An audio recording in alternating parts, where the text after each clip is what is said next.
and welcome in to be our guest. And I am so thrilled to have the best doc I know in infectious disease, the former dean of the UAB Montgomery Regional Campus. And I'm telling you, we appreciate your knowledge, your experience, and we have an audience that really needs somebody to shoot straight with them, tell them what to do as far as preventative measures for vaccines. What do they need? What do they not need? Help. You are the expert, and thank you for taking your time to come and help all of us make some good decisions. Thank you. And one of my former professors said, Wick ain't no expert, but I'll try. You are an expert. Okay. So, what would you like to hear? Well, what I'd like to know is we've got flu season coming up. Gotcha. So, and we've got, actually, I want to talk about the subject of, let's say, maybe an age range, I don't know, 50 and up, something like that. Gotcha.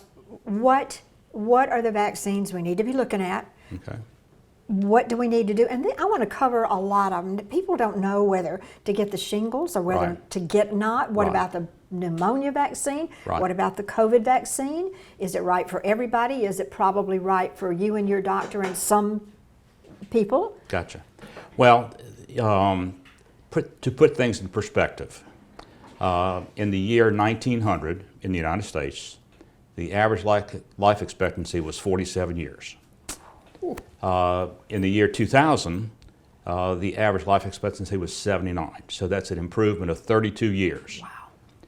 One of the major reasons for the increase in life expectancy was vaccines and clean drinking water. Those were probably the two major impacts as far as improving survivability. So I know that there's a lot of confusion, misinformation, conspiracy theories about vaccinations. I personally believe that vaccinations are extremely important in preventing disease. Mm-hmm. We have so many diseases and illnesses that we can't prevent, unfortunately. Right. But the vaccine preventable diseases are absolutely imperative for patients to talk with their physicians about and get the information from reliable sources. Right. And make decisions that are best for their own personal health. So currently, I think it's absolutely very important to get the influenza vaccine. That's sort of a no-brainer. Influenza is an illness that can be miserable, but it also can be lethal, particularly in certain groups. So in individuals who have underlying medical problems, particularly chronic lung disease, heart disease, diabetes, that is just absolutely imperative no matter what age you are. Okay. Certainly anyone over 50 and definitely anybody over 65 needs to get the influenza vaccine every year. Women who will be pregnant need the influenza vaccine. And I know that's perhaps not the demographic that we're talking about today, but it's also an important group because influenza during pregnancy leads to significant maternal as well as child bad outcomes. So influenza vaccine is safe, it's effective. Please remember that the influenza vaccine is a killed virus. It's dead. It cannot cause influenza. Right. Thank you. I've heard that a gazillion times, but it is a dead virus.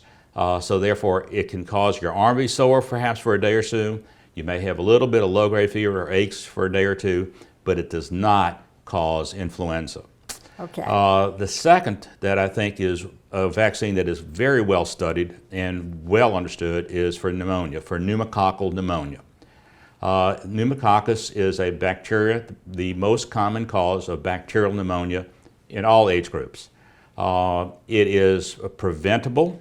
It is not even the bacteria itself. It's just a part of the outside capsule of the bacteria. So they just take the jelly that sort of surrounds the bacteria and use that as a vaccine.